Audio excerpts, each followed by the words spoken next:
प्रिय विद्यार्थियों, DSS online कक्षा में आपका स्वागत है। मैं आपकी हिंदी अध्यापिका सरदा सिंह एक बार फिर आप लोगों को हिंदी व्याकरण के अंतर्गत अध्याय 8 विकारी शब्द संज्ञा के बारे में बताऊंगी।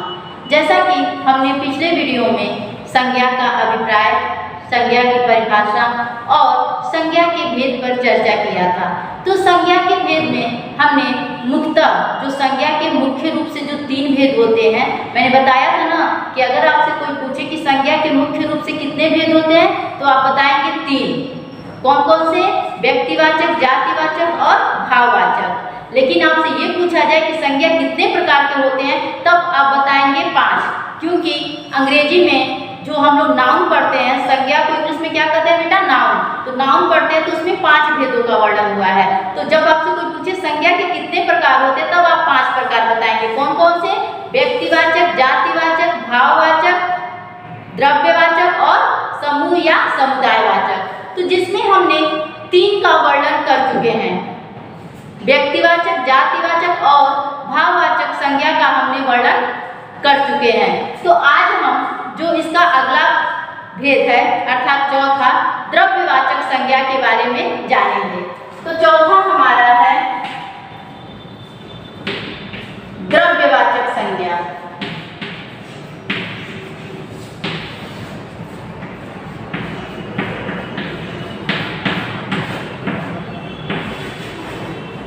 तो द्रव्यवाचक संज्ञा किसे कहते हैं?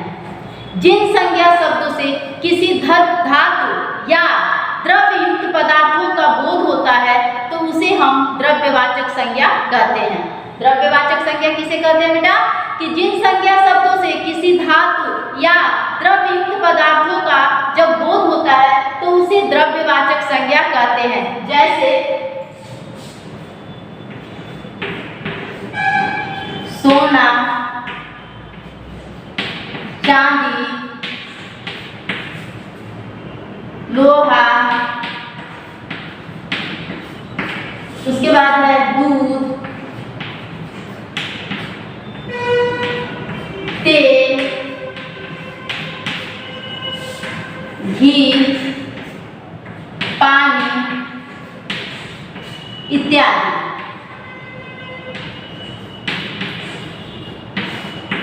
तो देखिए बेटा, मैंने उदाहरण में क्या लिखा? सोना, चांदी, लोहा, दूध, तेल, घी, पानी इत्यादि।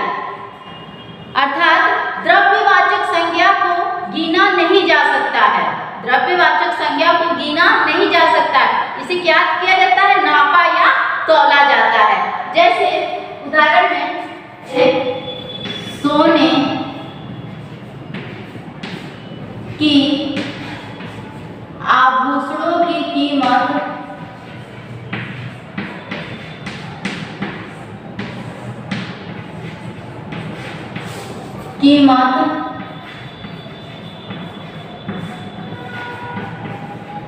बढ़ गई है। तो देखिए बेटा, यहाँ सोने के आभूषण अर्थात सोने का वर्णन हुआ है। तो ये किस में आ गया? ये धातु में आ गया। उसी प्रकार किस में आएगा? द्रव्यवाचक संज्ञा है। उसके बाद है बच्चे ने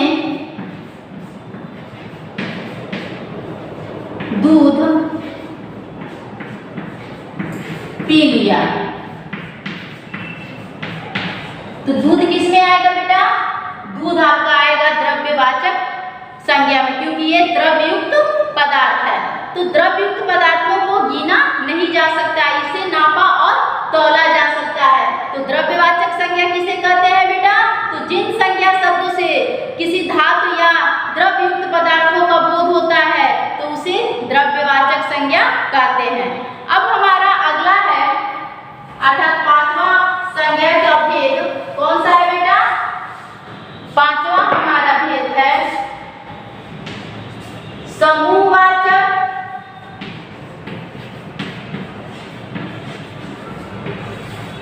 या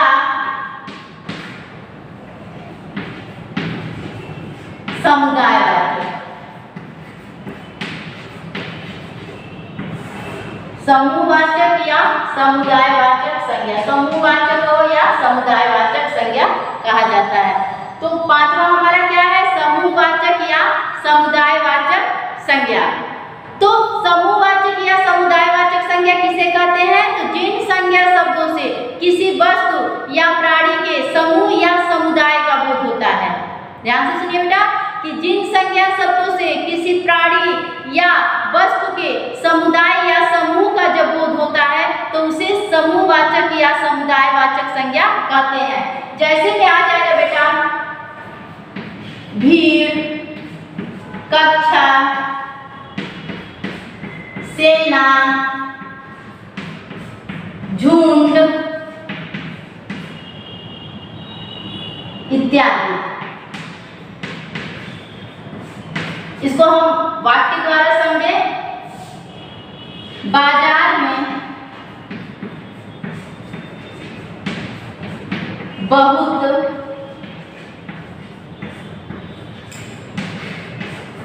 भीड़ थी।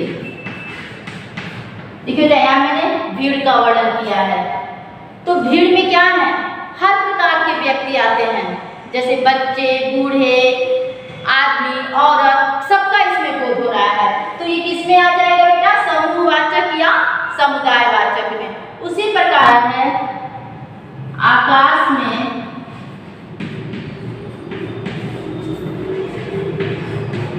पक्षियों के झुंड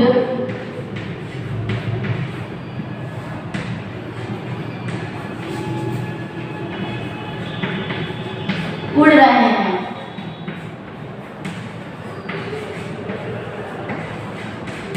तो देखिए बेटा झुंड, तो देखिए यहाँ पे मैंने क्या किया, पक्षियों के, तो मैंने पक्षियों के पूरे समूह का, पूरे समुदाय का ही मैंने यहाँ पे क्या किया है, बोध किया है कि वो क्या हो रहे हैं, झुंड में, मतलब समूह में क्या हो रहे हैं, आकाश में उड़ रहे हैं। तो किसमें आएगा, समूहवाचक या समुदायवाचक संज्ञा में। तो समूहवाचक और समुदायवाचक संज्ञा किसे कहते हैं, तो जिन संज्ञा शब्दों से किसी वस्तु या प्राणी के पूरे समूह या समुदाय का बोध होता है तो उसे समूहवाचक या समुदायवाचक संज्ञा कहते हैं। तो ये था संज्ञा के भेद, जो आप लोगों ने पिछले वीडियो में 3 भेदों का वर्णन किया था और इसमें मैंने 2 भेद का भी वर्णन कर दिया। तो इस प्रकार संज्ञा के 5 भेदों का वर्णन हो गया। अब हमारा अगला है भाववाचक संज्ञा का निर्माण। अगला हमारा है कि भाववाचक संज्ञा का निर्माण। आपकी पुस्तक में भी दिया है भाववाचक संज्ञा का निर्माण।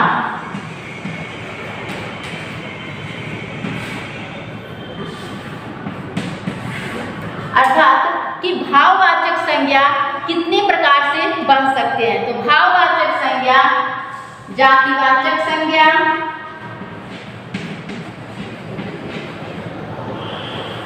जातिवाचक संज्ञा, सर्वनाम, विशेषण,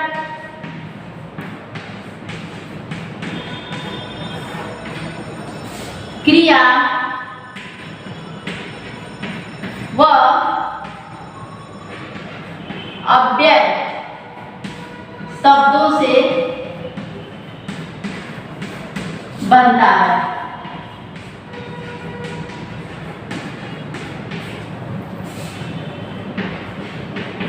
भाववाचक संज्ञा का निर्माण किन शब्दों से होता है, तो जातिवाचक संज्ञा, सर्वनाम, विशेषण, क्रिया व अव्यय शब्दों से बनता है। तो चलिए सबसे पहले देखते हैं कि जातिवाचक संज्ञा से भाववाचक संज्ञा कैसे बनते हैं।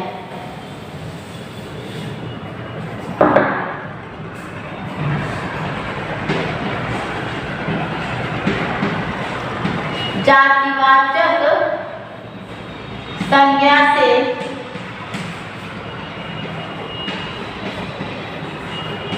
भाववाचक संज्ञा बनाना।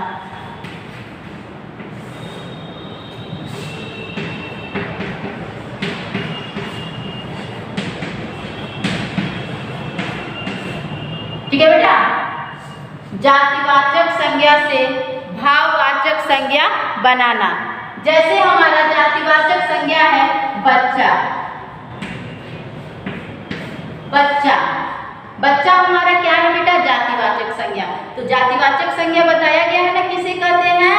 तो जिन संज्ञा शब्दों से किसी वस्तु, प्राणी या स्थान के पूरे अर्थात पूरे जाति वर्ग का क्या होता है? बोध होता है, तो उसे हम जातिवाचक संज्ञा कहते हैं। तो बच्चा हमारा क्या है बेटा? जातिवाचक संज्ञा। जब हम इसको भाववाचक संज्ञा में बनाएंगे तो क्या हो जाएगा? बचपन। क्या हो जाएगा बेटा? बचपन। उसी प्रकार पशु का क्या हो जाएगा? पशुता। उसी प्रकार माता, तो क्या हो जाएगा? मातृत्व।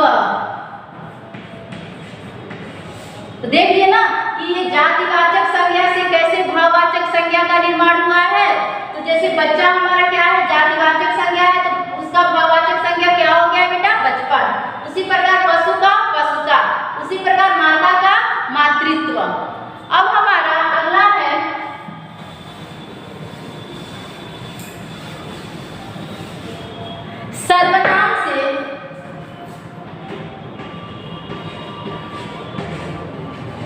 सर्वनाम से भाववाचक संज्ञा बनाना।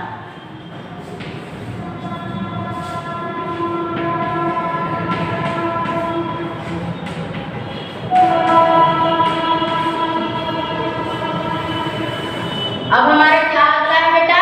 कि सर्वनाम से भाववाचक संज्ञा बनाना। जैसे हमारा नीज हमारा क्या है बेटा? सर्वनाम। तो इसका क्या हो जाएगा? निजत्व। ठीक है बेटा। उसी प्रकार अपना हमारा क्या है? सर्वनाम शब्द। और इसे जब हम भाववाचक संज्ञा बना रहे हैं तो अपनत्व, अपनापन या अपनत्व। उसी प्रकार निजत्व का हो जाएगा बेटा निजता। निजत्व का भी क्या हो जाएगा बेटा? जैसे निज हमारा सर्वनाम शब्द है, तो इसका दो भाववाचक संज्ञा बनेगा, निजत्व या निजता। उसी प्रकार अपना का अपनापन या अपनत्व। तो ये था सर्वनाम से भाववाचक संज्ञा बनाना। उसी प्रकार स्व का क्या हो जाएगा? स्वत्व। स्व हमारा क्या होगा? सर्वनाम शब्द। और इसका जब भाववाचक संज्ञा बनाएंगे तो क्या हो जाएगा? स्वत्व। अब अगला हमारा है विशेषण से भाववाचक संज्ञा बनाना।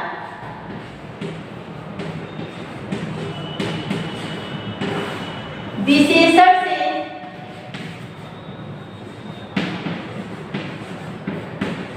भाववाचक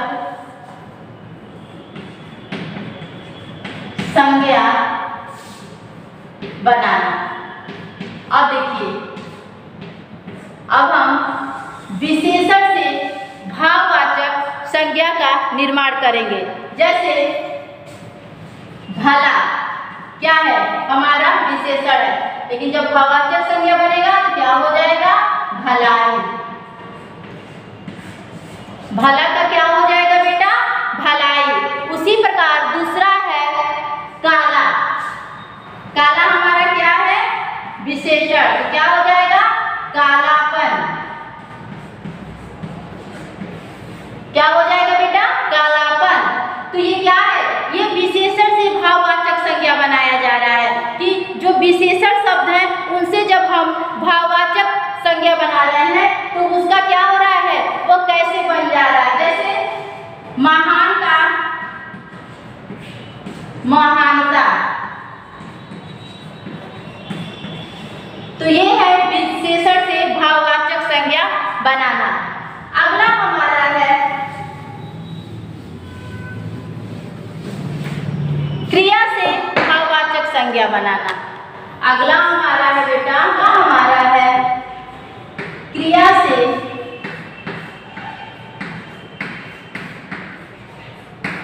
भाववाचक संज्ञा बनाना। देखिए, क्रिया से भाववाचक संज्ञा बनाना, क्रिया शब्द से।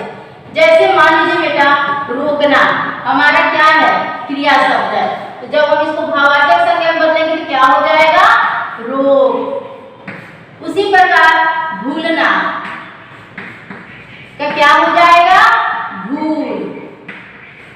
उसी प्रकार बचना का क्या हो जाएगा, बचाव। देखिए, ये हमारे क्रिया शब्द है। जब इसको हम भाववाचक संज्ञा में कैसे बनाए, तो क्रिया शब्दों से भी भाववाचक संज्ञा बनाया जाता है। तो जैसे रोकना का रोक, भूलना का भूल, बचना का बचाव। अब मैं अगला है अव्यय से भाववाचक संज्ञा बनाना, अव्यय शब्दों से।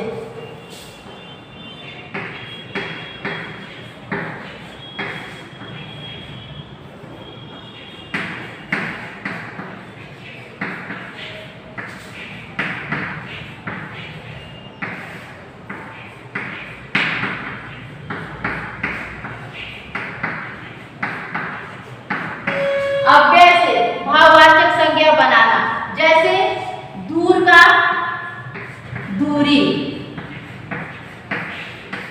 दूर का क्या हो जाएगा बेटा, दूरी। ऊपर का ऊपरी। उसी प्रकार शीघ्र का शीघ्रता।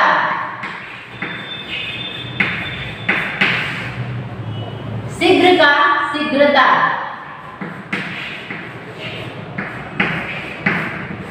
तो ये क्या है, ये अव्यय से भाववाचक संज्ञा बनाना है।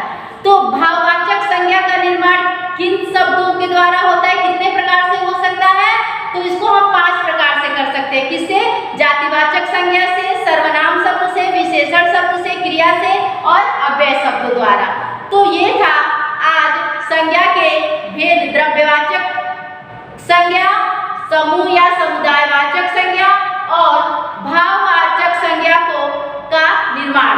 उम्मीद है कि आप लोगों को सब समझ में आया होगा। फिर भी आप लोगों को कोई भी समस्या हो, आप मुझसे फोन करके पूछ सकते हैं।